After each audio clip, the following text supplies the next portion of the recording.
Prince sir, Monty sir, welcome to RKS. After a long time, I am back in that mode. Sunil Shetty is like my father.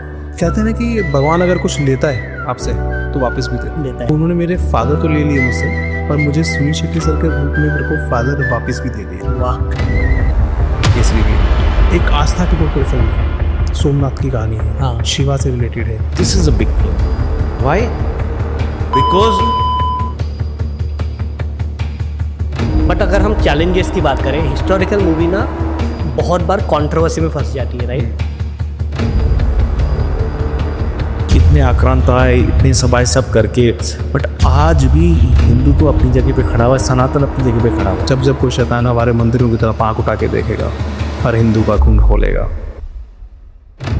शस्त्र क्या है? शस्त्र attack नहीं है, शस्त्र defence है. तो आप बहुत ज़्यादा विजुअलाइज करते हो सीन्स को. विवेक ओबराय नेगेटिव किया है, पर क्या बात. This kind of negative personality. The whole star cast, Anna is fabulous. वो मतलब वो सबसे पहले एक्शन हीरो है. Suraj is done a wonderful job. मतलब much more than anyone could have expected. सब दोनों से क्वेश्चन है, what is the road map to enter into Bollywood? तू नरसिम्हा है तो खुद है, तू नमन है तो प्रहार है, तू जीवन है तो ही अंतिम संस्कार है. क्या कहीं ना आपको मैं फ्रैंकली बताऊं, महादेव का हाथ इस पिक्चर में.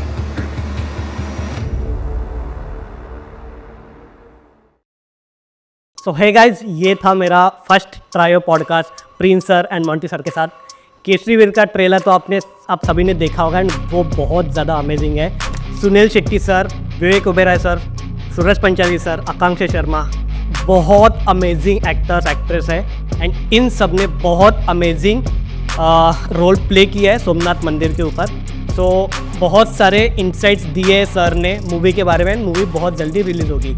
सो इन दोनों के बारे में ज़्यादा कुछ नहीं बोलना पड़ेगा, बस I had very fun with both of them. Film March में रिलीज़ होगी, जाके देखिए. बट फर्स्ट ये पॉडकास्ट कंज्यूम कीजिए. Prince sir, Monty sir is on the show.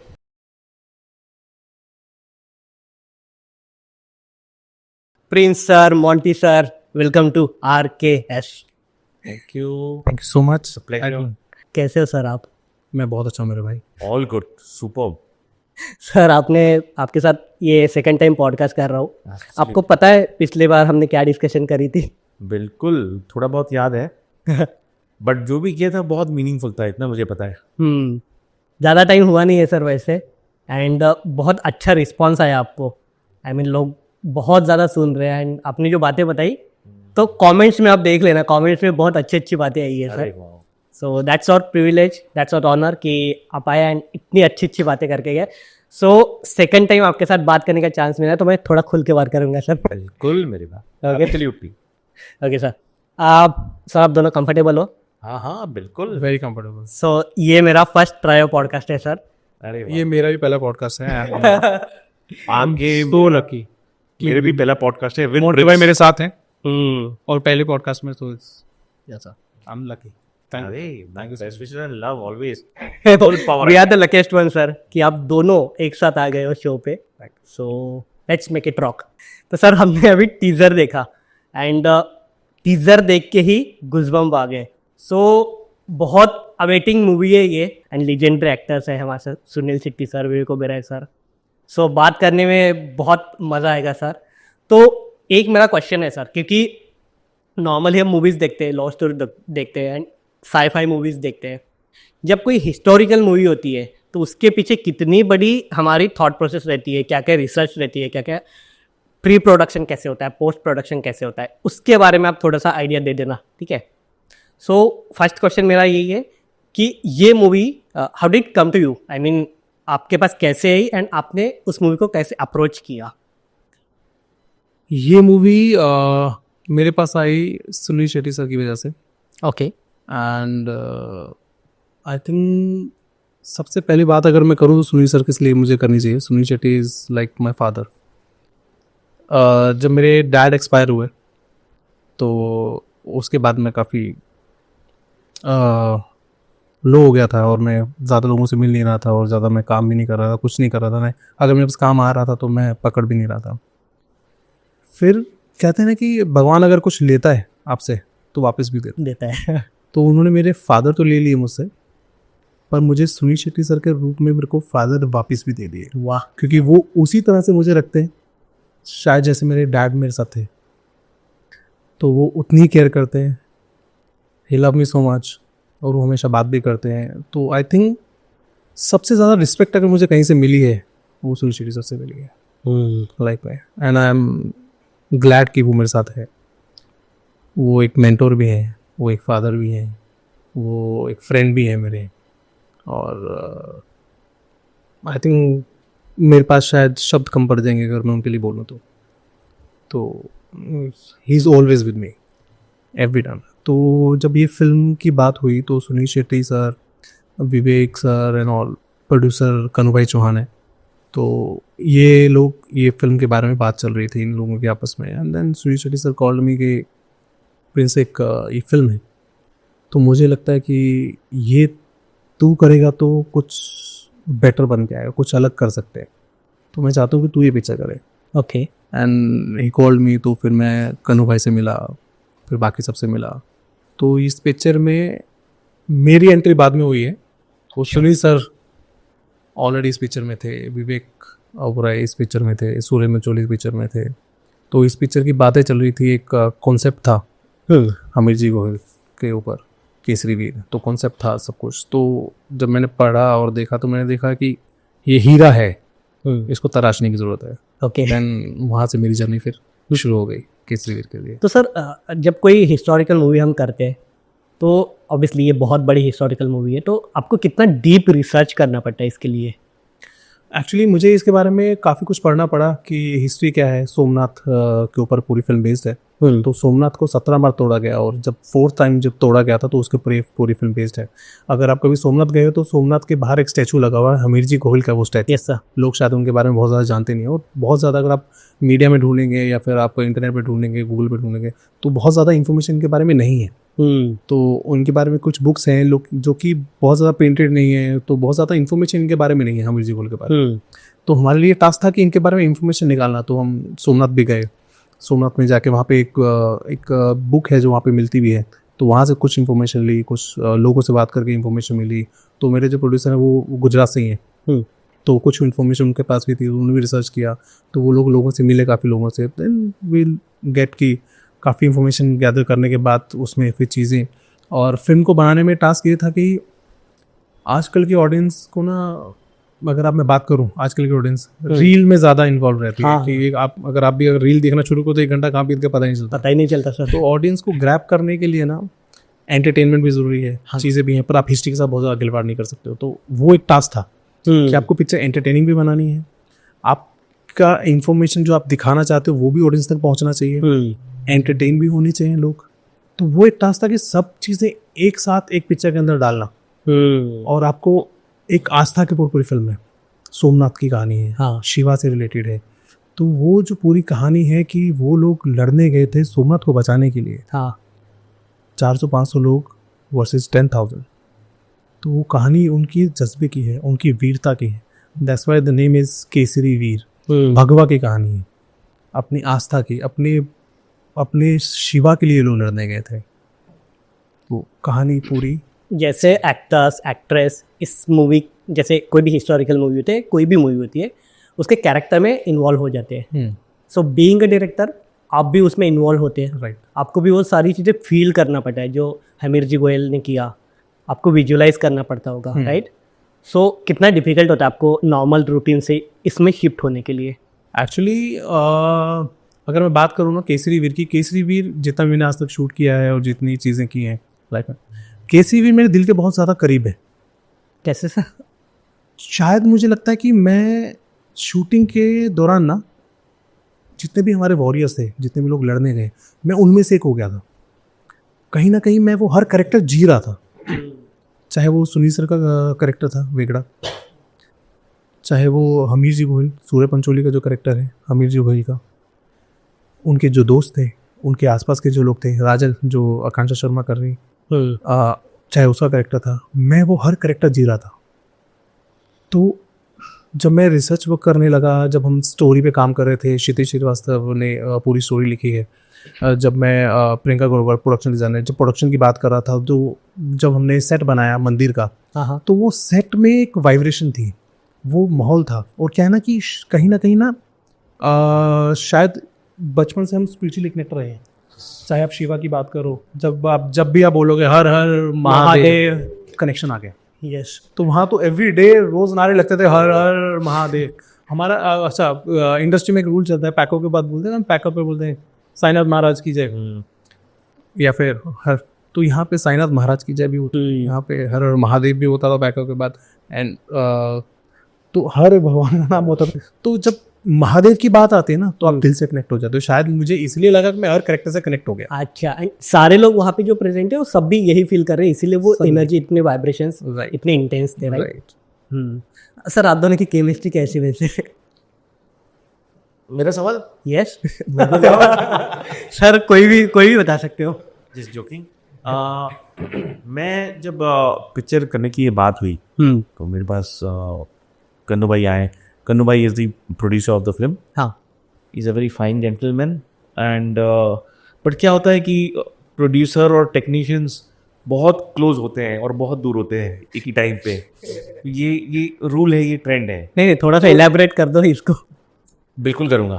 तो पहले ये बोल देता हूँ, है ना. तो हम गए सेट पे, तो I went to the set और मतलब मुझे मिलना है, डायरेक्टर से मिलना है. बिकॉज क्या होता है कि director is the captain of the ship.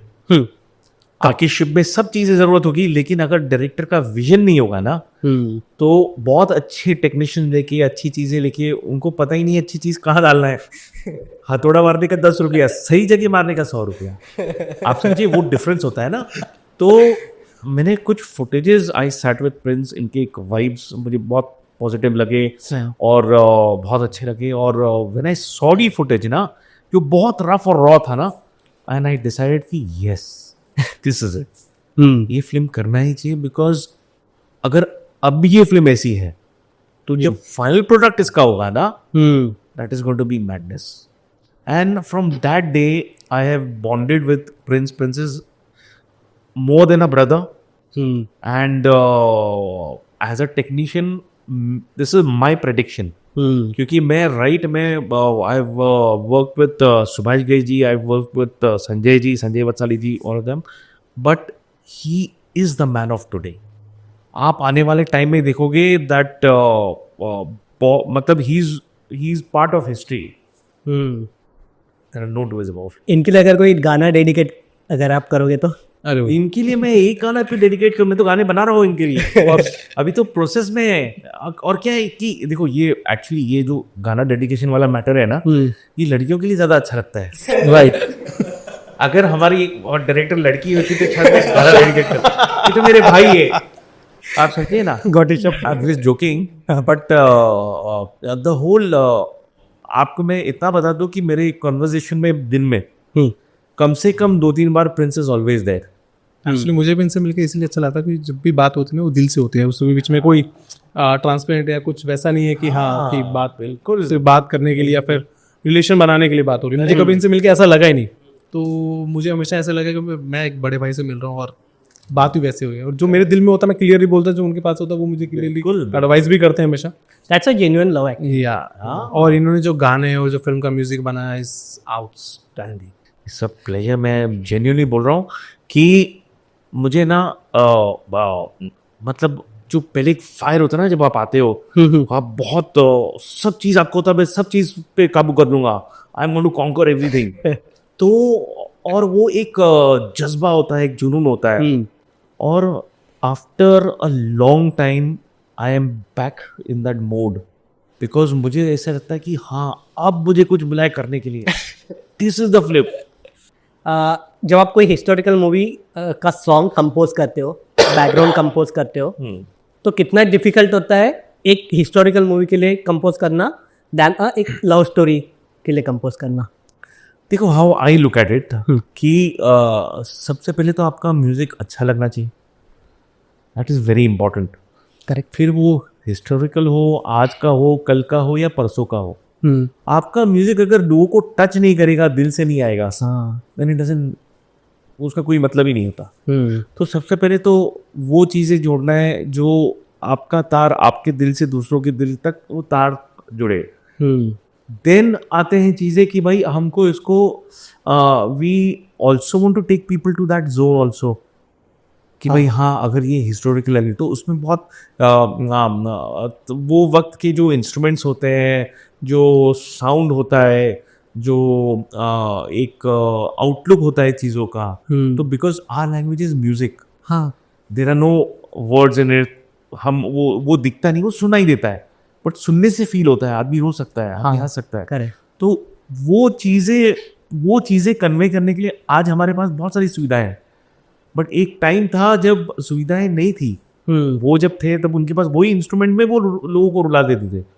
अब बोलते हैं तानसेन जी ने गा के दीप जला दिए, तो वो पावर क्या था? तो दैट इज द एसेंस।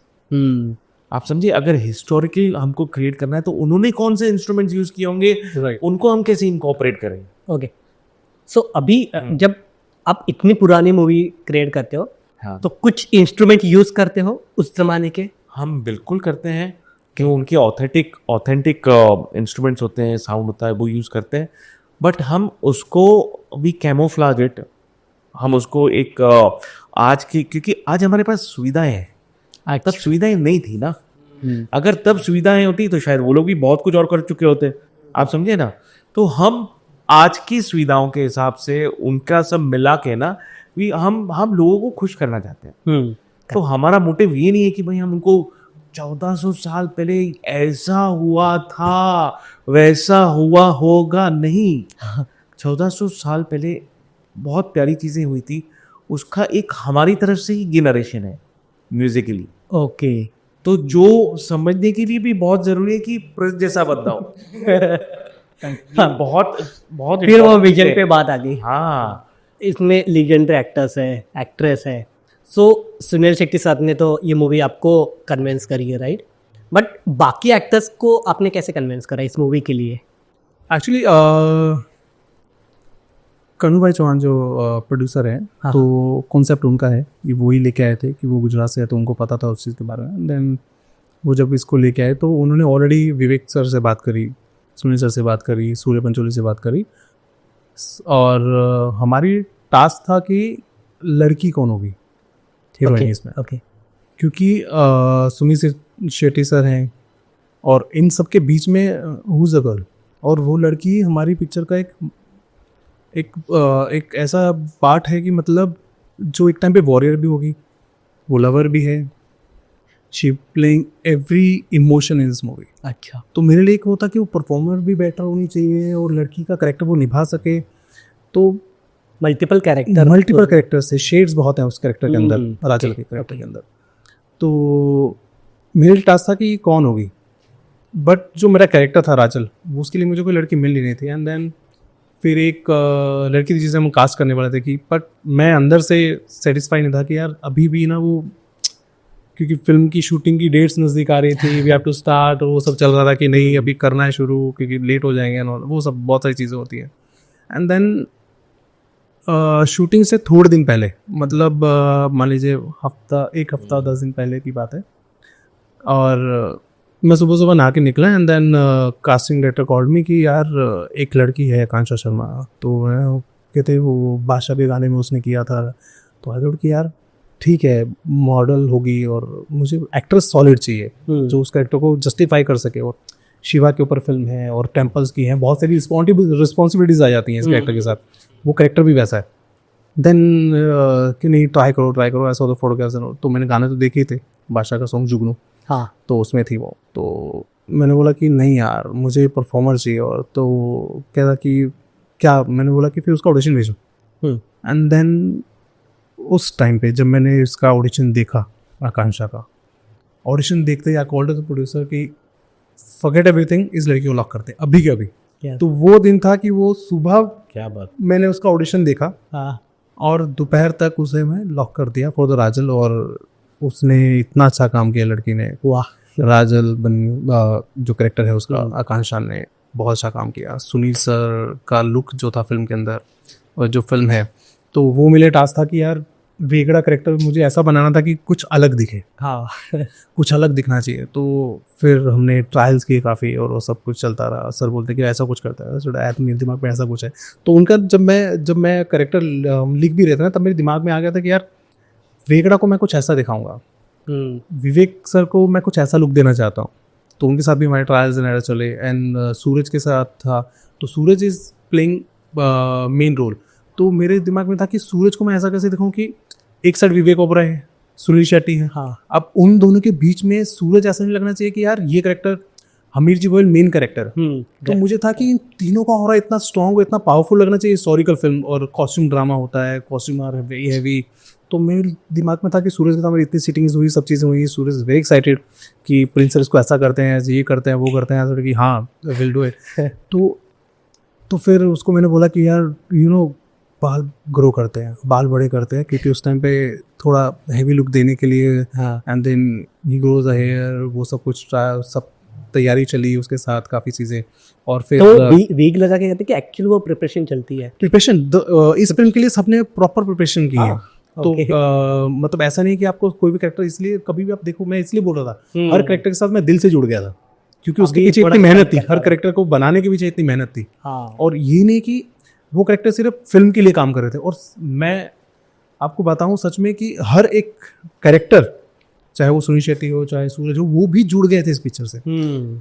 मतलब Sunil Shetty sir called me every day कि अच्छा क्या हो रहा है, क्या करना है, कैसे करना है, अच्छा ये हो रहा है, अच्छा कैसा लग रहा है, कैसा लग रहा है। He called me every day, Suraj called me every day. तो ऐसे कि हाँ काम चल रहा है, काम चल रहा है। होता ना कि एक आपके ऊपर भगवान की कृपा होती है। मैं बोलता हूँ कि कहीं ना आपको मैं फ्रैंकली बताऊं, महादेव का हाथ इस पिक्चर में था। वो कहीं ना कहीं उनका आशीर्वाद साथ में था। सर तो जैसे कि आपने बताया कि इसमें इतनी सारी प्रिपरेशन लगी है, बट अगर हम चैलेंजेस की बात करें, हिस्टोरिकल मूवी ना बहुत बार कंट्रोवर्सी में फंस जाती है, राइट? सो अब आपने सोचा था इसके बारे में, या डर लगा था आपको कि अगर कोई पॉइंट अगर मेरा गलत हो गया या कोई गलत इंटरप्रेट हो गया तो फिर मैं इसको कैसे हैंडल करूंगा, या नहीं होना चाहिए, सोचा था? एक्चुअली हम सोच के चले हैं ये सब चीज़ें कि हम नहीं चाहते कि किसी को गलत कन्वे करें। पर क्या ना, हमने इसमें मोस्टली हिस्ट्री दिखाने की कोशिश की है कि मंदिर तो सच में टूटे हैं। तो हमने उसी चीज़ को कन्वे किया है कि सोमनाथ मंदिर टूटा है। हाँ, ये तो सबको पता है, ये तो हिस्ट्री में। तो हमने वही हिस्ट्री बताई है कि यार मंदिर टूटा है और किस तरीके से टूटा है, जिसमें तोड़ा गया है, उसके साथ कितने लोगों की आस्था जुड़ी थी। एक सीक्वेंस है पिक्चर का जिसके बारे में आपको बताऊं, शिवलिंग उठा के वो लोग फेंक देते हैं। हाँ, ये टीजर में भी दिखा है, टीजर में भी देखा। हाँ। वो शिवलिंग उठा के फेंक देते हैं। आप यकीन नहीं मानेंगे, जब वो सीक्वेंस शूट हो रहा था तो मेरे आसपास कुछ लोग थे जो जूनियर्स में थे। तो उन्होंने बोला कि यार सर आप शिवलिंग उठा के ऐसे फेंक रहे हैं, वो लोग मंदिर के अंदर जूते पहन के घुस गए। तो मैंने बोला कि यार मैं आपको हिस्ट्री बता रहा हूँ, दिखा रहा हूँ, ये हुआ था सच में। एग्जैक्ट जो हुआ मेरी हिम्मत नहीं होगी कि मैं मंदिर के अंदर जूते पहन के चलूं, क्योंकि हमने बचपन, बिल्कुल सर, रिस्पेक्ट करते हैं। हाँ, अगर उनका पोस्टर भी लगा हो तो हम जूते उतार के, ये औरतें होंगी तो वो पल्लू डाल के सिर पे माथा टेक। बिल्कुल सर, हमारे अंदर रिस्पेक्ट है। और हम ये नहीं कि हम सिर्फ अपनों की रिस्पेक्ट करते हैं, हम उसी भाव से बड़ों की रिस्पेक्ट भी करते हैं, उसी भाव से हम हर धर्म की रिस्पेक्ट करते हैं, चाहे कोई भी हो। चाहे मैं किसी भी दरगाह पे जाऊँ या मैं किसी भी मंदिर में जाऊँ, तो मेरे लिए वही रिस्पेक्ट सेम होगी। पर वही जब सीक्वेंस शूट कर रहे हैं तब मैंने उनको बताया कि यार ये हम आप लोगों के लिए ये हिस्ट्री बता रहे हैं। देन उन लोगों की आंखों में आंसू आ गए। वो मेरे शूट में ही थे, वो जो जितने भी जूनियर आर्टिस्ट थे उन सब में लोग थे। देन ही कॉल, मैं अच्छा वहीं पे खड़ा था, तो ही कॉल हिज फैमिली कि ये पिक्चर आ रही है और उसमें ऐसा बताया जा रहा है। और मेरी आंखों में आंसू आ गए कि इस टाइम पे ऐसा हुआ था कि शिवलिंग को टूटते हुए देखना, उसको जब वो निकाल रहे हैं मंदिर से, मतलब आपके भगवान को आपके अंदर से निकाला जा रहा है, आपकी आस्था को आपके अंदर से निकाला जा रहा है, कैसा फील होगा आपको उस टाइम पे? तो वही चीज़ होती है, गुस्सा आएगा सर। और मेरे डीओपी को, मेरी टीम को, सबको ऐसा ही फील हो रहा था उस टाइम पे। पर वो सीन हम शूट करते हुए सबको वहाँ पे वैसा ही फील हो रहा था, पर वो सीन दिखाना ज़रूरी था क्योंकि ये हुआ था और उसी को उसी शिद्दत से हमने दिखाया। अब वो दिखाना भी टास्क था हमारे लिए। सर आपके लिए भी डिफिकल्ट था? जो भी चीज़ मैं देख रहा था ना, वो फील हो रहा था मुझे। जो भी चीज़ मैंने चीज़ें देखी ना, और मैं मैं हिंदूवादी हूँ। मैं हिंदूवादी इसलिए हूँ, मैं सनातनी इसलिए हूँ क्योंकि उसकी जो चीज़ें हैं ना, वो आने वाले समय में और गए हुए बीते हुए समय में वो इस तरीके से स्तंभ की तरह है, मतलब अकट है एकदम, आप समझे ना। और उसका अस्तित्व अकट है। तो आप सोचो, इतने आक्रांत आए, इतने सब करके, बट आज भी हिंदुत्व अपनी जगह पे खड़ा हुआ है, सनातन अपनी जगह पे खड़ा हुआ है। हाँ। तो मैं बहुत इंस्पायर्ड हूँ अपने शिवा से। हमारे शिवा बोलते हैं हम, शिव शंकर, हमारे भोलेनाथ बाबा, हमारे प्रभु राम, बिकॉज इन सब चीज़ों से बहुत कुछ सीखने मिलता है। अगर आप इसको एज धर्म का चश्मा उतार के देखो तो आप सोचो कि लोग क्या सिखाना चाहेंगे आने वाली पीढ़ियों को, तो वो सब चीज़ें हैं। और जब ये सब चीज़ें दिखती है और जब लगता है कि उन लोगों के साथ हुआ था तभी, तो आज अगर हमको इतनी तकलीफ हो रही है ऐसे ही देख के, तो तब क्या हुआ होगा।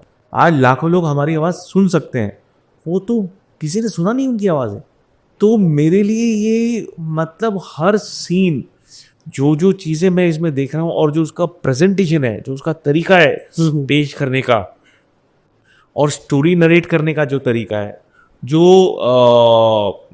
जिस वे से उसको पेश किया जा रहा है, इट इज़ एक्स्ट्राऑर्डिनरी।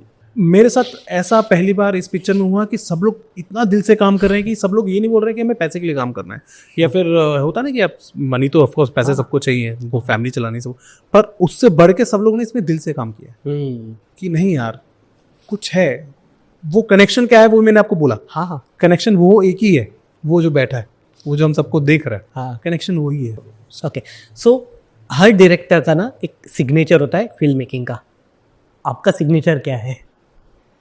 मेरा सिग्नेचर यस। ब्लॉकबस्टर फिल्म बनाना। क्या बात है। कोई एक फ्रेम बोलूंगा तो फिर ऐसा लगेगा कि हाँ सिर्फ एक सिग्नेचर हो गया। करेक्ट। हाँ। एक नहीं है ना, पूरी फिल्म की बात करते हैं। यस।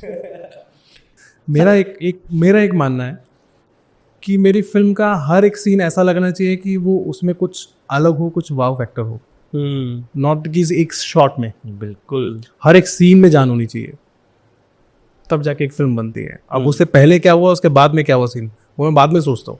मैं सोचता हूँ इस सीन में क्या हो रहा है, ये क्यों इंपॉर्टेंट है।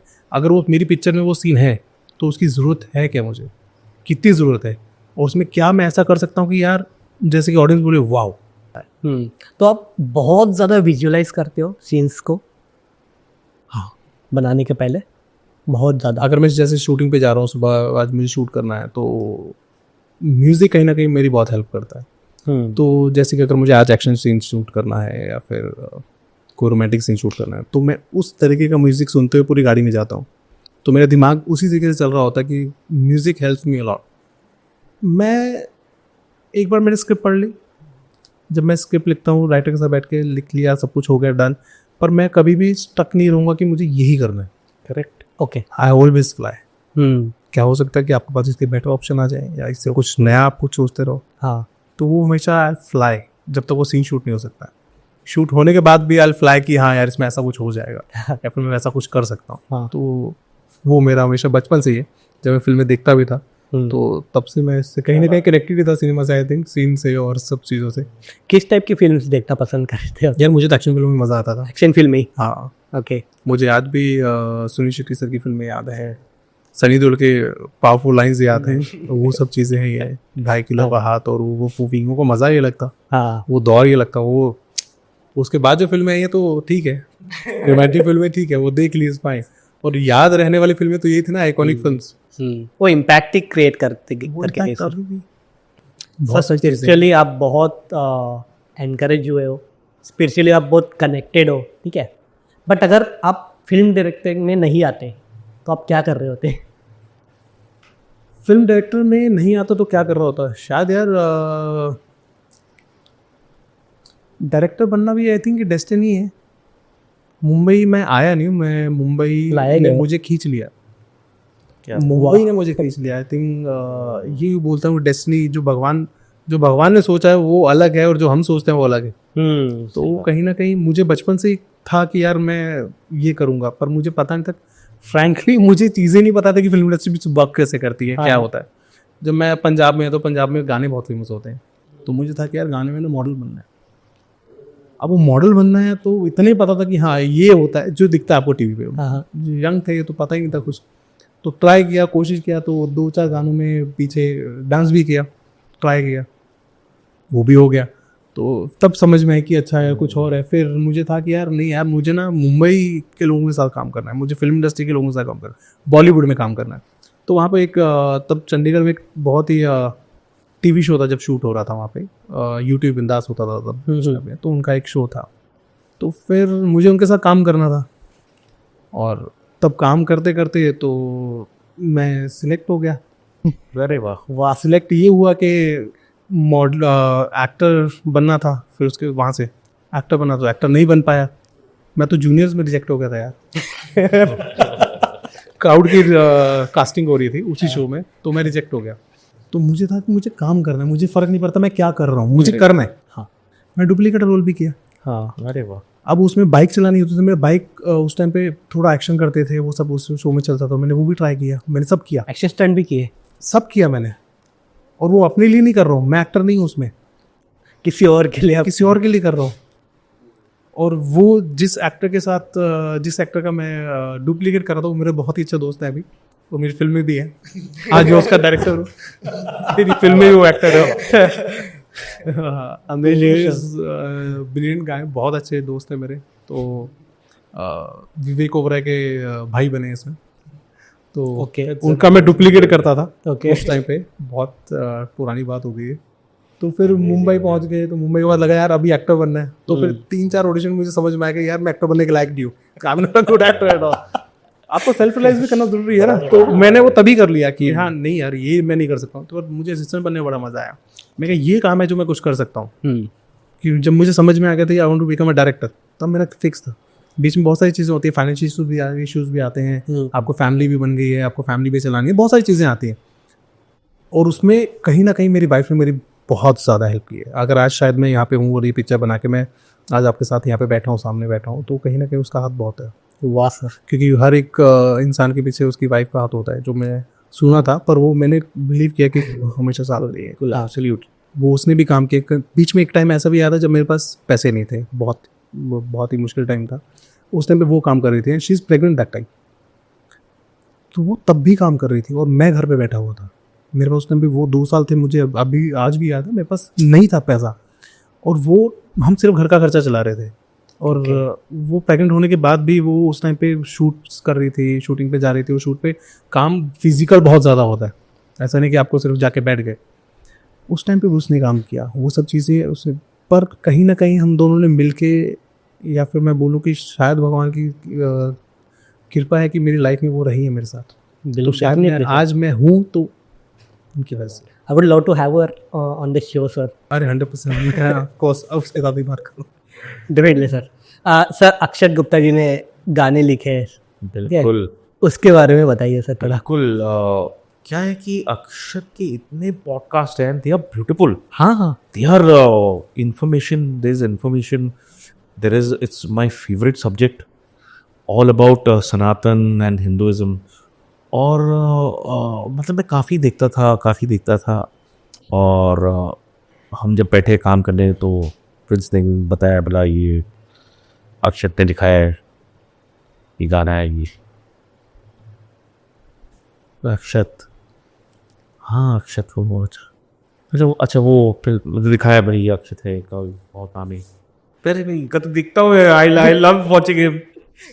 तो फिर ऐसे शुरू हुई बात, जब गाना जो सुना लिखा हुआ है, और मैं बोल रहा हूँ कि ये गाना अपने आप में इट इज़ नथिंग, वो सच्चाई के अलावा और कुछ भी नहीं, एब्सोल्यूट सच है। और हैट्स ऑफ टू प्रिंस कि वो गाना लिया, बिकॉज लोग डरते हैं गाने ऐसे करने के लिए। अच्छा, लोग डरते हैं ऐसे सब्जेक्ट। क्या अगर आप ज़्यादा बोलो ना, आप हिंदुत्व के बारे में बोलो या हिंदुइज्म के बारे में बोलो, तो लोग डरते हैं, लोग कतराते हैं कि अरे कैसा होगा, फीडबैक वो होगा, मतलब कंट्रोवर्सी क्रिएट ना हो। हाँ। वो, okay. बट भाई किस बात की कंट्रोवर्सी? जो है सच तो सच है ना, उसमें कंट्रोवर्सी क्रिएट करने के लिए तो कोई कुछ भी कर सकता है। नहीं, इसीलिए तो सर रिसर्च बहुत इंपॉर्टेंट है, तभी आप इतनी हाई इंटेंसिटी के साथ गाना लिख हुआ सकते क्या, हो।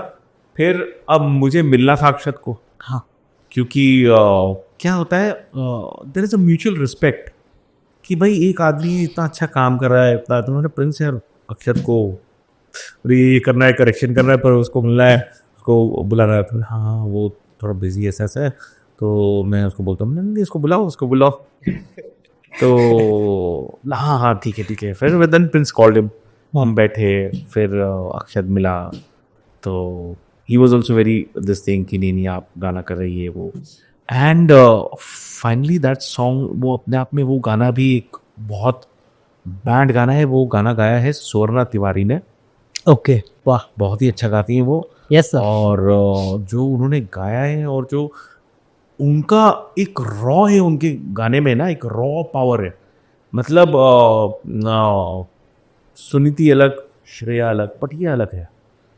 इनकी वॉइस में ना बहुत रॉनेस है, आपको लगेगा कि अर्दन फील होता है ना। अब आप गांव देहात में चले जाओ तो वो प्यारी सी हवा चल रही है, सब कुछ ऑर्गेनिक आ गया उसका आजकल। हाँ, तो I feel she is one of the most organic singers, तो शी संग इट ब्यूटिफुली।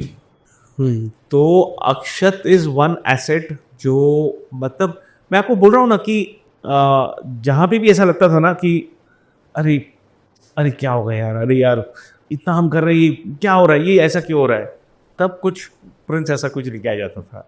एक्चुअली अक्षत मेरा बहुत अच्छा दोस्त है। ओके, पता नहीं होगा सब लोगों को, बट वो मेरा जब वो मुंबई आया था तो आई थिंक उसके आने के 1 साल बाद से, तब से वो मेरा दोस्त है।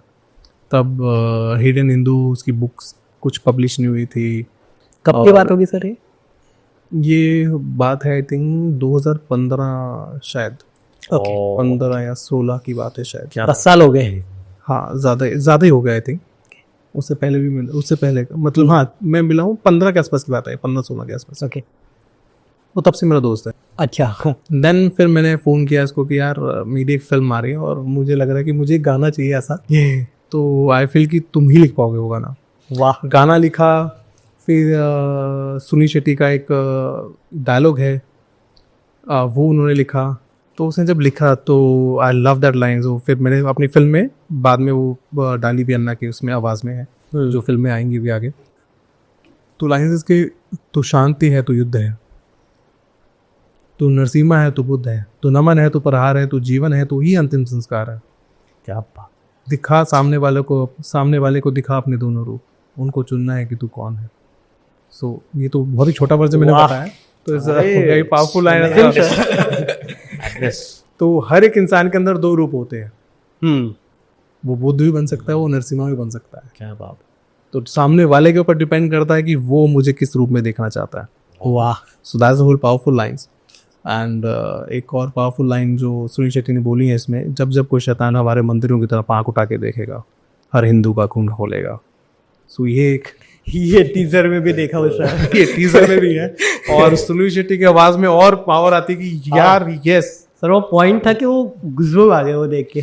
मैं यार कहीं ना सुनील सर के लिए बोलना चाहूँगा कि कोई भी एक्टर इतना खुल के और ये सब चीज़ें इस तरीके से परफॉर्म नहीं करता है, पर उन्होंने जो किया है ना, इस मैडनेस, वो जो उन्होंने पावर के साथ, मतलब जब भी सीन शूट करते थे तो उनका एक ऑरा बन जाता है, एक लुक है, और उनका जो गेटअप है पूरा फिल्म के अंदर, इसलिए वो उनका वेपन इज वेरी हैवी, जो वेपन कैरी करते थे पूरी फिल्म में फाइट किया है वो आई थिंक अराउंड 10-12 किलो से 15 किलो के बीच का वो वेपन है। तो एक सीक्वेंस है, मुझे आज भी याद है, वो कैनन्स हैं, तो कैनन को डिस्ट्रॉय करने का एक सीक्वेंस है। तो केबलिंग थी, वायर थी, और हम एक माउंटेन के ऊपर शूट कर रहे थे। तो माउंटेन के ऊपर शूट कर रहे हैं, तो मुझे लगा कि ड्यूब के साथ करते हैं, बिकॉज हाइट बहुत ज़्यादा है और 200 फीट की क्रेन लगी हुई है, उसके ऊपर पूरा हार्नेस के साथ, तो इट्स रिस्की। तो वी गो द ड्यूब के साथ करते हैं। एंड देन वो मेरे पीछे आके खड़े हुए, ये ड्यूब क्यों कर रहा है? बिकॉज सर थोड़ा रिस्की है और माउंटेन के ऊपर है, एज है, तो कुछ भी हो सकता है, रिस्क है बहुत। नहीं मैं करूँ सर, अरे नहीं, अरे हार्नेस लाओ, रेडी, अरे चलो रेडी हो। विद इन 5 मिनट्स वो रेडी होकर मेरे पीछे खड़े हो गए क्या कि नहीं ये मैं करूँगा। सो दिस वो पावर जब वो इसलिए वो सीन में खुद ही पावर है, उनका कोई भी एक्शन ड्यूक ने नहीं किया। सो दैट्स द पावर। तो क्या ना आपके पास जब ऐसे एक्टर भी होता ना आपको काम करने का और मजा आता है। राइट। सेम विद द सूरज, नहीं सर इसको और करते ना, ऐसा भी करते ना सर। और मुझे था कि यार एक सीक्वेंस है, मुझे आज भी अभी भी याद है, वॉर का ही सीक्वेंस है। सूरज को भागते हुए आना था और विल यूज ब्लास्ट। तो ब्लास्ट हम यूज कर रहे हैं, तो उसको ब्लास्ट के ऊपर से जंप करना था इन दिस मूवी। तो वो टाइमिंग होता है कि आपको इतने टाइम में ऊपर जंप करना है, क्योंकि आप जैसे आप क्रॉस करोगे तो ब्लास्ट होगा। हाँ। अब वो टाइमिंग ऊपर नीचे होते ही वो जो ब्लास्ट है, वो जो सूरज ब्लास्ट के ऊपर से जंप करता है और ब्लास्ट सेम टाइम पे हुआ है। वो ब्लास्ट के ऊपर है और ब्लास्ट हुआ नीचे, and bang on the tree blast होते ही। अब उसको उस टाइम पे क्रॉस करना था, लेकिन वो टाइमिंग ऊपर नीचे हो गई जिसकी वजह से वो क्रॉस नहीं कर पाया, वो ब्लास्ट के ऊपर ही रह गया एंड बैम। और मेरा वहाँ पे कि भाई क्या हो गया। एंड वो जब नीचे आके गिरा उधर साइड पे, एंड देन सब लोग भागे, उसको उठाया and he is black out कि एंड वो खड़ा हुआ। मैंने ठीक है, तो उसको डैमेज हुआ था, लेग पे लगी थी काफ़ी, तो इसे कि हाँ मैं ठीक हूँ, और पानी वानी पिलाया सब कुछ। वो सीक्वेंस फिल्म में मैंने एज इट इज़ रखा है कि वो ब्लास्ट के ऊपर से जंप करता है और वो शॉट वैसा ही है। ओ भाई। और वो कोई VFX नहीं है, कुछ नहीं, वो रियल शॉट है जब वो ब्लास्ट के ऊपर जंप कर रहा है। वो ब्लास्ट नीचे हो रहा है और वो हवा में है ब्लास्ट के ऊपर। और वो ये नहीं कि उसमें हार्नेस लगी थी या फिर वायरिंग लगी, नहीं, वो एक्चुअली में भागते हुए उसने जंप किया इतनी हाइट से और उसके नीचे ब्लास्ट होता है और वो रियल में उसके नीचे ब्लास्ट हो गया। वाह, क्या ज़्यादा इंजरी तो नहीं हुई ना? ज़्यादा इंजरी नहीं हुई, पर उसके बाद भी हमने शूट कंटिन्यू किया। कि क्या होता ना कि शूट वो बहुत ही फेमस डायलॉग है कि मस्त शो मस्ट गो ऑन। तो वो हमेशा फिल्म इंडस्ट्री में एक्चुअली आपको अगर फिल्में बनाना है या फिर फिल्म में काम करना है, आपको उतना पैशनेट होना पड़ेगा। वो पैशन इस फिल्म में हर एक एक्टर में, हर एक टेक्नीशियन में, हर एक बंदे में था। सर डायरेक्ट क्वेश्चन पूछ रहा हूँ, एक हार्ड ट्रूथ बताइए बॉलीवुड के बारे में। सच वाला बताओ? एकदम सच वाला sir. It's all about lies, everything lies beneath the truth। क्योंकि क्या होता है कि हम पर्दे पे लोगों को जब लाना होता है ना, हाँ, तो जहाँ जब सतयुग था ना, तो सतयुग का टाइम ऐसा था कि अच्छाई, सच्चाई, अच्छी चीज़ें का महत्व बहुत था। आज के डेट में ना आप अगर लोगों को बोले कि ना अरे वहाँ पे वो कंट्रोवर्सी, वहाँ पे वो है, तो पूरा सा झुंड होगा। हाँ, बोले कि भाई वहाँ पे ना वो बाजू की गली में सुंदरकांड का पाठ चल रहा है, रामायण चल रही। अच्छा, ओके। तो the hard truth is that it's all about lies.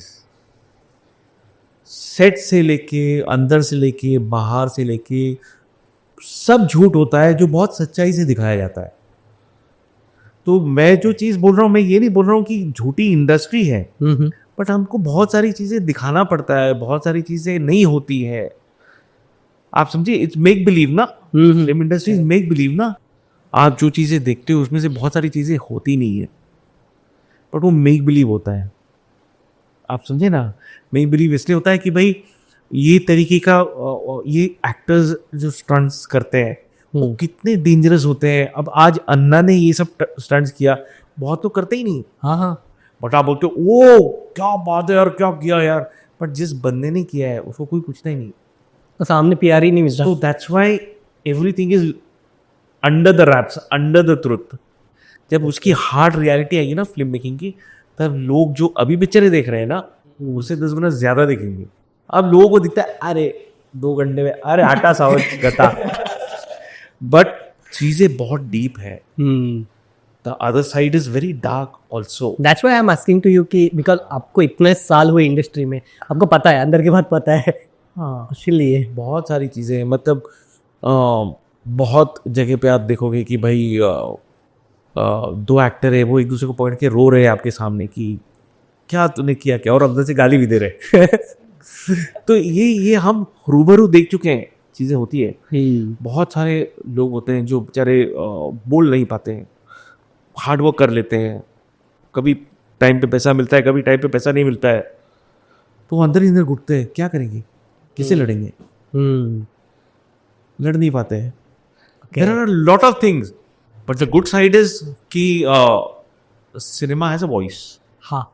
और वो वॉइस को ज़रूरत है, वो वॉइस को प्रिंस जैसे लोगों की जो सिनेमा को बहुत अच्छे से अच्छी चीज़ें दिखाए.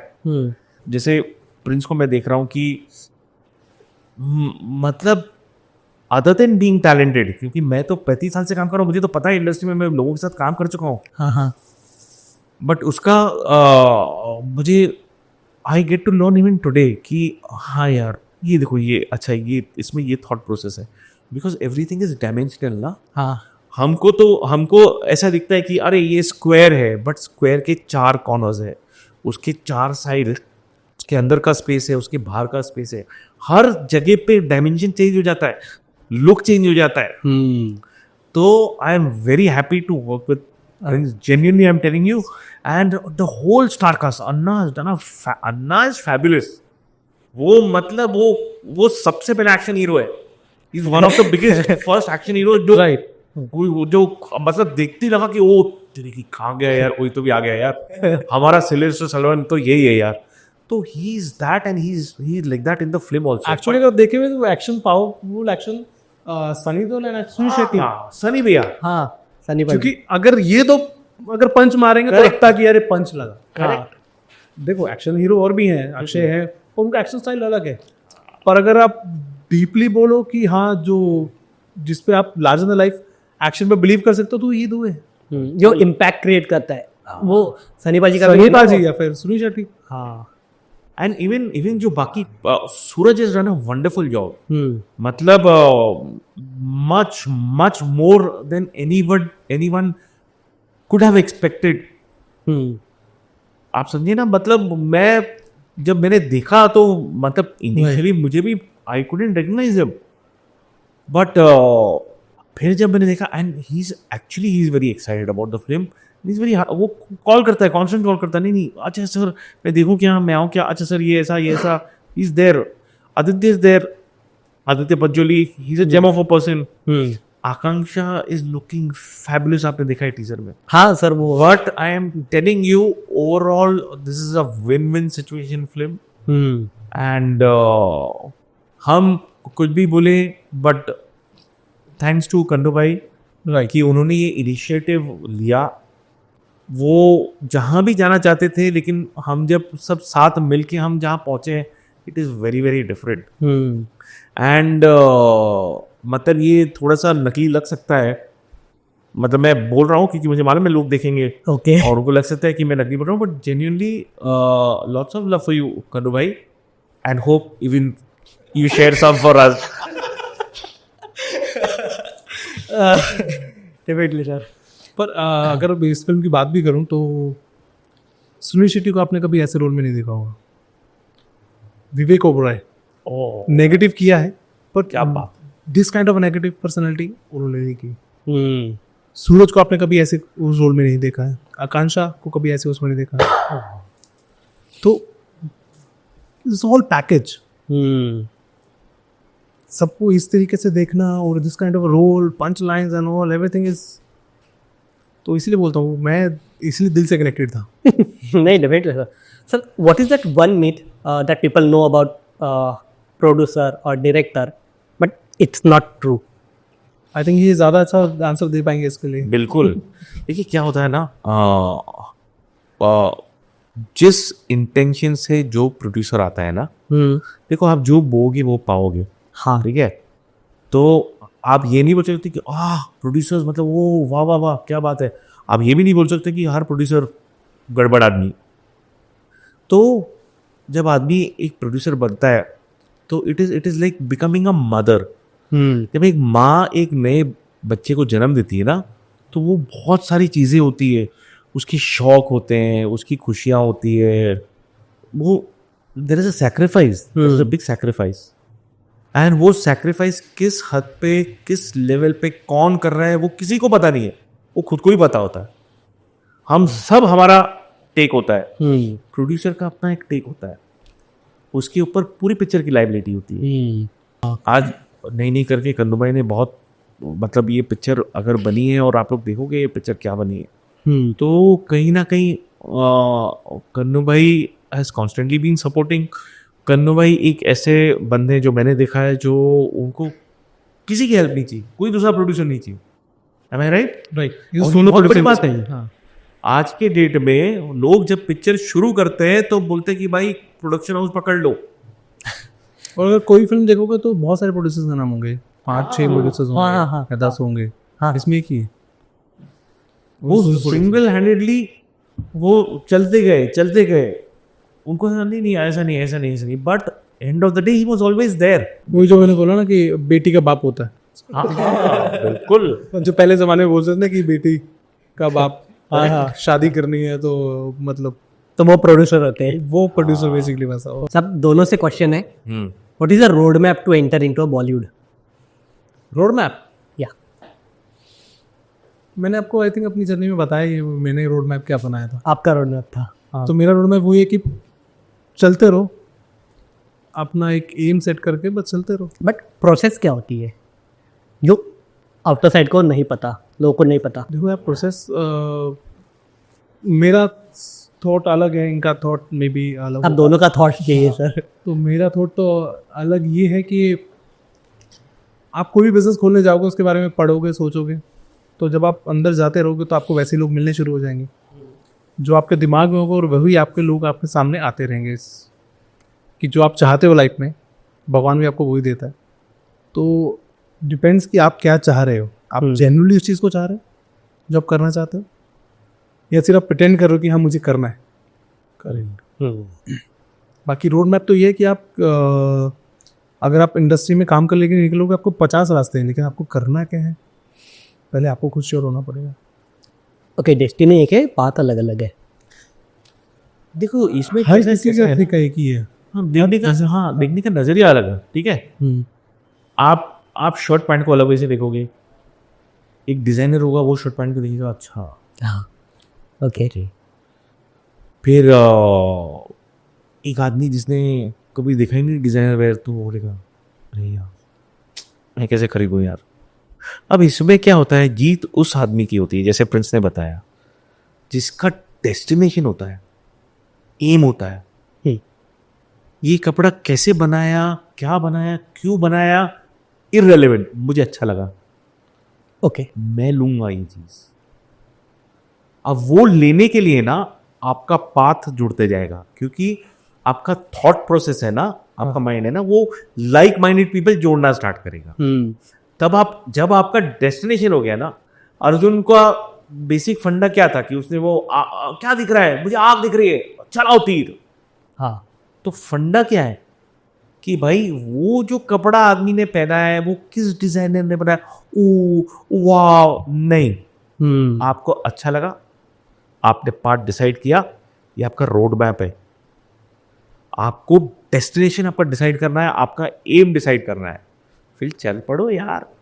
फिर जैसे मैंने बोला, आपको अपने आप को जानना भी बहुत ज़रूरी है। जैसे कि मैं जब ये लाइफ में एक्सपीरियंस है जो मैंने चीज़ सीखी, मुझे समझ में आ गया था कि 4 ऑडिशन में ही कि I am not a good actor. Correct. अब मैं आंखें बंद करके पागलों की तरह भागता रहूँ कि नहीं यार मुझे तो एक्टर ही बनना है, मैंने अपना निशाना सेट कर लिया, मैंने एम सेट कर लिया, मुझे तो एक्टर ही बनना है। करेक्ट। तो मैं कहाँ होता? तो शायद कहीं नहीं केसरीवीर नहीं कर रहे होते। केसरीवीर मैं घर चला गया होता, मैं कोई शॉप खोल के बैठा होता, या मैं कहीं नौकरी कर रहा होता, कुछ होता। कई बार ऐसे भी बोला जाता है सर कि अगर हमें डेस्टिनेशन नहीं पता, वहां तक कैसे पहुंचना है वो रास्ते भी नहीं दिख रहे, तो जहां तक दिख रहा है वहां तक चलो, आगे के रास्ते अपने आप दिख जाएंगे। क्या मुझे पता था कि लाइफ में जब मैं जर्नी मेरी शुरू की थी कि मैं सुनील शेट्टी के साथ काम कर रहा हूँ, जिनको बचपन से देखा मैंने। Very true. मोहरा मेरी फेवरेट फिल्म थी, मैंने सुनील शेट्टी को वहाँ देखा है। हाँ, मैंने और भी फिल्मों को देखा, भाई मेरी फेवरेट फिल्म थी, भाई भी थी, और हेरा फेरी। तो वो उस बंदे को स्क्रीन पे देखना और फिर अपने उनके साथ काम करना। विवेक ओबराय को अपने बचपन से देखा है, अपना सुनील शेट्टी को देखा है, उन लोगों के साथ सर के गाने बचपन से सुनते आए हैं। हाँ, आज मैं उनके साथ बैठा हूँ। Okay, one more intense question आप दोनों के लिए, क्योंकि आप दोनों इंडस्ट्री में हो. आपने पाथ तो बता दिया, डेस्टिनी के बारे में बात करी, बट अभी ये एक और ट्रूथ बताइए कि बॉलीवुड में सबसे ज़्यादा क्या इंपॉर्टेंट होता है, टैलेंट, नेटवर्किंग या लक? टैलेंट, नेटवर्किंग या लक? आप बताओगे या मैं बोलूँ? आप बोलो आप बोलो. एक्स्ट्रा कुछ हो तो वो भी बता सकते हो. देखो, आपके सारे क्वेश्चन के आंसर मैं ऑलरेडी दे चुका हूँ, मैं उसी बात पे आ रहा हूँ वापस. आपने क्या क्या बोला? नेटवर्किंग, टैलेंट टैलेंट या लक? जब आप चलोगे तो आपको चीज़ें जो आप सोच रहे हो, जो आप चाहते हो. आपने अच्छा, जब आपने चैनल शुरू किया था तो आपने क्या सोचा था? चैनल स्टार्ट किया था तब हाँ, यूट्यूब चैनल जो आपने शुरू किया था, पॉडकास्ट, तो आपने क्या सोचा था? ये सोचा था कि एक सिंपल एक रोड मैप बना दे कि ऐसा ऐसा होगा, ये चीज़ें होगी, 1 साल में इतना, 2 साल में उतना, बट वैसे वर्क नहीं होता क्योंकि चैलेंजेस अलग आते होते रहते हैं. हैं, पर आप चैलेंजेस के आगे बढ़ते रहे ना, बढ़ते रहे. हाँ, तो नेटवर्क बना. इसी एक का- लोगों से मिले, इसी का 4 से नतीजा मिले, है। 4 से फिर नेटवर्क बना, नेटवर्क बनते हाँ। बनते बनते बनते बनते सब चीज़ें आप यहाँ पे आ गए हो. आज आप दोनों के सामने आज हमारे बैठा हूं, साथ बैठे हो. यस, आज मोंटी भाई के साथ बैठे हो यहाँ पे. पर अभी आप मोंटी भाई को नेक्स्ट टाइम कॉल करोगे तो नेटवर्क बन गया आपका. ऑब्वियसली. अब आपने मोंटी भाई को कॉल किया कि यार प्रिंस सर के साथ भी करते हैं, हाँ, मोंटी भाई कॉल्ड मी, तो नेटवर्क कनेक्ट हो गया आपका. हो गया. तो स्टार्ट वहाँ से हुआ. Okay okay, got it. आप क्या चाहते हो, आपको वो चीज़ें मिलती रहेंगी. भगवान एक ना एक बंदा आपको ऐसा टकरा देगा जो आपको वहाँ ले जाएगा. हाँ, और मेरे लिए गौरव भैया थे ऑब्वियसली, टू बी ऑनेस्ट. देखो मैं आपको बताऊँ, पुट इट वेरी सिंपली, एकदम सिंपल वर्ड्स में ना, a talented person has to be lucky and has to do his networking right up till his neck. जब तक वो डूबता नहीं है ना, तब तक उसको नेटवर्क करना है. वो कितना भी टैलेंटेड होगा और कितना भी लक होगा ना, नेटवर्किंग के बगैर नहीं होगा. तो आप जो चीज बोल रहे हो ना, वो एक ही आदमी में 3 क्वालिटीज होगी, तब वो आगे बढ़ेगा इंडस्ट्री में. So a talented person has to be lucky be lucky. and has to network all the time. So Prince sir, do OTT platform gives more freedom to director compared to Bollywood? ऐसा कोई ऐसा नहीं है कि वहाँ पे freedom ज़्यादा मिल रही है, आपको कम मिल रही है, या फिर यहाँ पे ज़्यादा मिल रही है. मेरे साथ तो पर्सनली मेरे साथ तो ऐसा कहीं मुझे फील नहीं हुआ. Okay. तो मैं तो वही काम करता हूँ जो मुझे पसंद है. उसी तरीके से मैं फिल्म बनाता हूँ, उसी तरीके से मैं स्क्रिप्ट लिखता हूँ, उसी हिसाब से मैं टेकिंग करता हूँ. और आई लाइक, हाँ, बस वो रहता है कि जैसे कि अगर फिल्म में भी कहीं ना कहीं हल्का फुल्का प्रोड्यूसर का इन्वॉल्वमेंट रहता है कि हाँ, इस चीज़ को ऐसा कर लेते हैं या फिर वैसा कर लेते हैं. वैसे ही चैनल का होता है द सेम. वहाँ पे चैनल प्रोड्यूसर हो जाता है, यहाँ पे आपको इंडिविजुअल प्रोड्यूसर होता है. वाह सर, आपका भी एक्सपीरियंस काफ़ी है इंडस्ट्री में.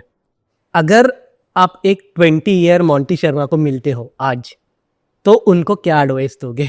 मैं बोलूँगा बेटा, जो तूने किया वही करना, इसलिए आज का मोंटी शर्मा इधर बैठा है. अगर 20 साल पहले मैं वो नहीं करता जो मैंने किया है, तो शायद बहुत सारी चीजें मैं सीख नहीं पाता या कर नहीं पाता, या मैं शायद यहाँ नहीं होता. तो मैं बोलूँगा बेटा तू लगे रहे.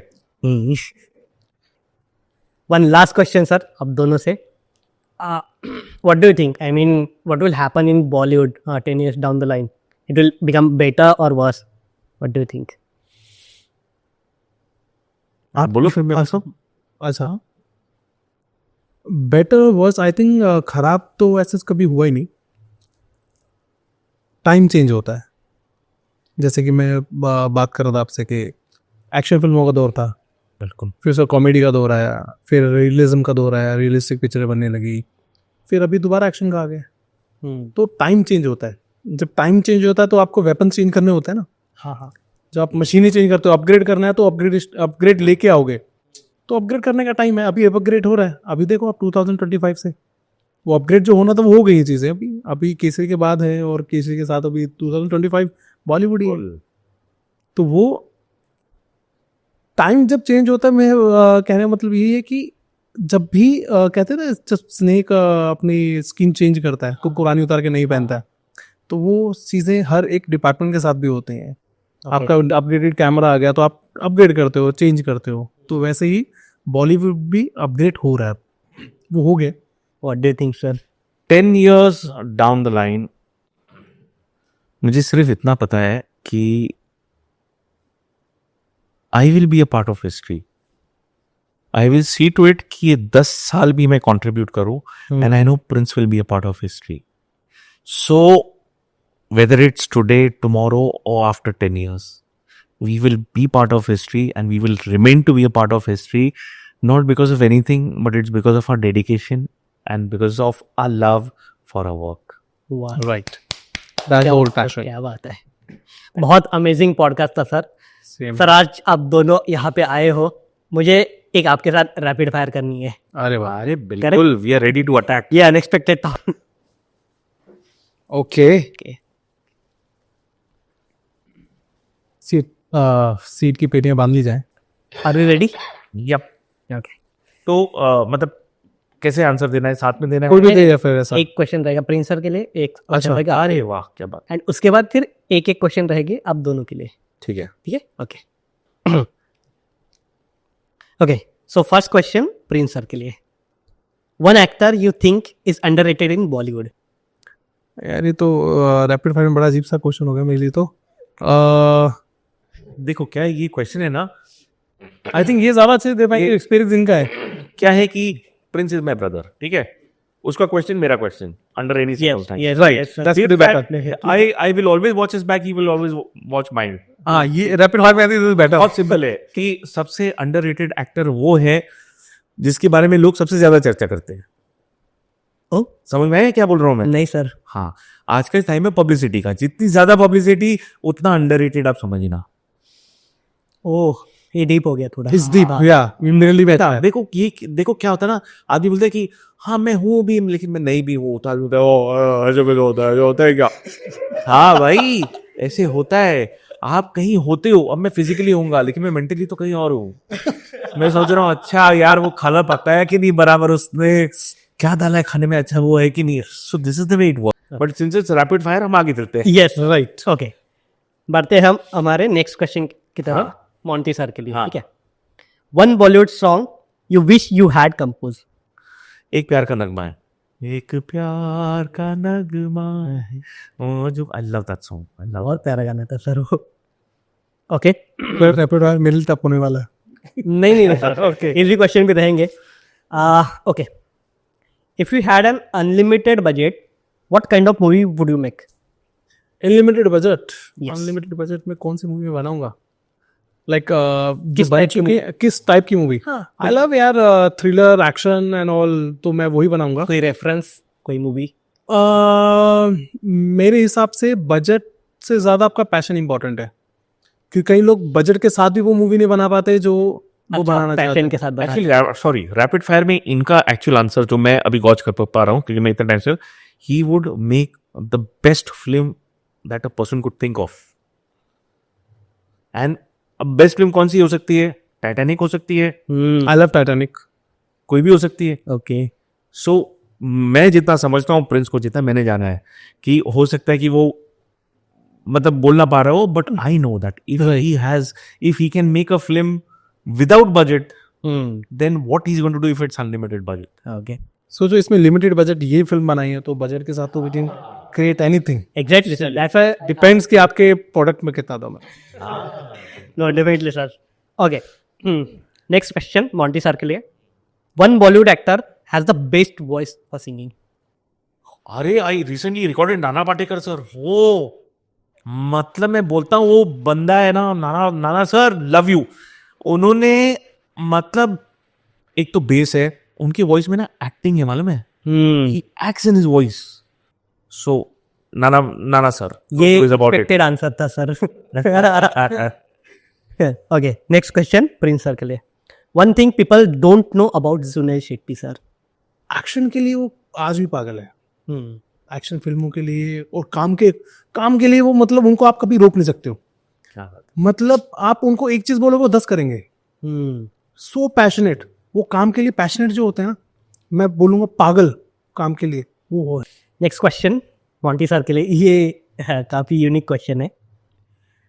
If aliens visited on earth, so which Bollywood song would you play for them? एक प्यार का दबाव। अभी जिस सॉन्ग से मैं इतना इंस्पायर्ड हूँ, तो मुझे जब वो गाना मैं जब सुनता हूँ मुझे लगता है वो, and this song was compose bye प्यारे बाबा प्यारे लाल जी। हाँ तो मुझे मालूम है कि भाई मेरे जितने अस्त्र शस्त्र होंगे उससे ये भारी है, जो मुझ पे भारी है तो वो तो कुछ तो होगा उसके अंदर। ये तो एलियन आए पेलियन आए, भाई आ जा तू। एलियन आके गा रहा है एक प्यार करना घुमाएगा। बहुत अजीब सा कॉम्बिनेशन हो जाएगा सर वो। अमेजिंग। एलियन जब पिछली बार आया तब रेडियो लेके गया था, तो उसके पास वो गाना भी बोले तो सुना भाई, तो यहाँ से सॉन्ग कि अभी भी है मेरे पास, ये गाना था और आपको भी वही पसंद है। अरे वो भी आएगा। अरे ये वाला अच्छा था सर। ओके आपके लिए sir Prince sir, rate your patience level on film set from 1 to 10। Patient level yes on set. On set मैं कूल ही रहता हूँ मोस्टली, मैं गुस्सा नहीं करता। रेट कर दीजिए। I think I am a coolest director on set. so scene prince is very cool, very calm and coolness में तो आई कैन टेक 10 10 on 10। 10 और 10। तो कोई भी सिचुएशन हो आई am just okay, will see. जो होता है अच्छे के लिए होता है। Okay this is my tagline actually on set, Superb. जो होता है अच्छे के लिए होता है। ओके नेक्स्ट क्वेश्चन आपके लिए sir, if you had time create a theme song for cricketer। for cricketer Yes, so who would be? I would definitely create for MS Dhoni only, MS Dhoni। Because वो एक बंदा है जो कभी अपने record के लिए लड़ा नहीं या अपने रिकॉर्ड के लिए खेला नहीं, या it was always about India. उनके लिए कोई सॉन्ग अगर डेडिकेट कर। भाई आप सब गड़बड़ कर रहे हो यार। ओके सुबह सब गाने बचा के रखे मैंने, अभी नई नई एक्टिंग को आ रही है, आज सब लड़कों की तरफ गाना डाल रहे हैं। ओके हाँ एक्चुअली सारे गाने तुमने लड़कों के लिए उड़वाया है। नेक्स्ट टाइम लड़की के लिए कोई गाने नहीं बोला किसी ने। हाँ नेक्स्ट पॉडकास्ट में मुझे अभी गाने बना के आना पड़ेगा, भाइयों के गाने है। Okay last question for Prince sir, one scene from Kesari Veer that will give everyone goosebump. Sunil Shetty entry okay 101%, wonderful. No doubt about it. Okay आपके लिए sir last question, if you had to describe Kesari Veer in one music note what would it be? Kesari Veer is basically a complete sargam. तो 7 सुरों में सारी दुनिया आ जाती है। तो केसरी वीर का जो एसेंस है, जो शिव है, शिव भक्ति है, शिव शक्ति है, everything is there, all emotions हैं उसके अंदर। तो मेरे लिए केसरी वीर एक सुर में नहीं आ सकती, वो पूरी सरगम है। ओके आप दोनों के लिए एक question, one super power you wish you had while making this movie? Money man. Bigger stomach. Amazing sir. So last question आप दोनों के लिए, last question, Kesari Veer will be a blockbuster, yes और यस? यस 101%। बहुत अच्छा podcast था, बहुत amazing podcast था। एंड केसरी वीर की थोड़ी सी वाइब आ गई, महादेव की थोड़ी सी वाइब फील हो गई। स्पिरिचुअल पॉडकास्ट नहीं था, फिर भी स्पिरिचुअलिटी मैच हो गई। That means it has some intensity in this podcast. And Rupam, you have an excellent team. Best wishes to all of y'all. All of them. And lots of love to all of y'all. और आज आपने ये जो बोला है, ये आप हमेशा याद रखिए, कोई है नहीं है, हम हैं। श्रेया नहीं आई थी, पार्थिव को हमने लॉन्च किया। अरिजीत 6 घंटा मेरे पास बैठा रहता था, मेरे भाई का गाना है जो तुम ही हो, क्योंकि तुम ही हो। तो हमारे दरवाजे हमेशा खुले, बट जेन्युइन लोगों। हाँ, तो it's always there for everybody and best wishes to all of y'all. God bless you all. पूरी टीम बहुत ज्यादा एक्साइटेड थी आप दोनों के लिए। अरे मजा आया, सबरे बहुत। आई थिंक उनको सब कुछ मिल गया जो उनको चाहिए था। नहीं बिल्कुल। आपका सब फर्स्ट पॉडकास्ट था ना? This is my first podcast. मेरे लिए तो बहुत अच्छा रहा एक्सपीरियंस। हालांकि मैं सबसे पहले मैं नर्वस था और मैं ही डरा हुआ था। मोंटी भाई ने जब मुझे कॉल किया तो मैंने बोला कि मिले थे हम। हाँ, तो मैंने बोला मैं अकेला नहीं जाने वाला, आई टू कम विद मी। कि नहीं चलो साथ में करते हैं। और मुझे तो बहुत मजा आया सर। मुझे और भी सीरीज करनी है आप दोनों के। पहली बार है जब मैं कैमरा के सामने। Superb Prince, it was very natural and very superb. मजा आ गया। अब देखो ये लोग क्या करते हैं, आप एक्चुअली कर दो, आप देखोगे। मेरे पॉडकास्ट का डायरेक्टर तो ये है, so superb. No it means a lot, genuinely sir. आप दोनों आए, आप दोनों ने इतनी सारी बातें बताई। अभी मैं बस थोड़ा नर्वस हो रहा हूँ क्योंकि अभी पूरा पॉडकास्ट हो गया, अभी ये एंडिंग नोट है। सो थोड़ा सा नर्वस भी फील कर रहा हूँ, थोड़ा सा इमोशनल फील कर रहा हूँ सर, बट डेफिनेटली आपके साथ और पॉडकास्ट करने सर, और बहुत कुछ जानना है आपके साथ। बिल्कुल बिल्कुल thank you so much. Thank you so much, brother. Best wishes Thank you and best wishes once again for everybody. God bless you. Thank you, everyone. Thank you so much. Thank you sir, bye bye.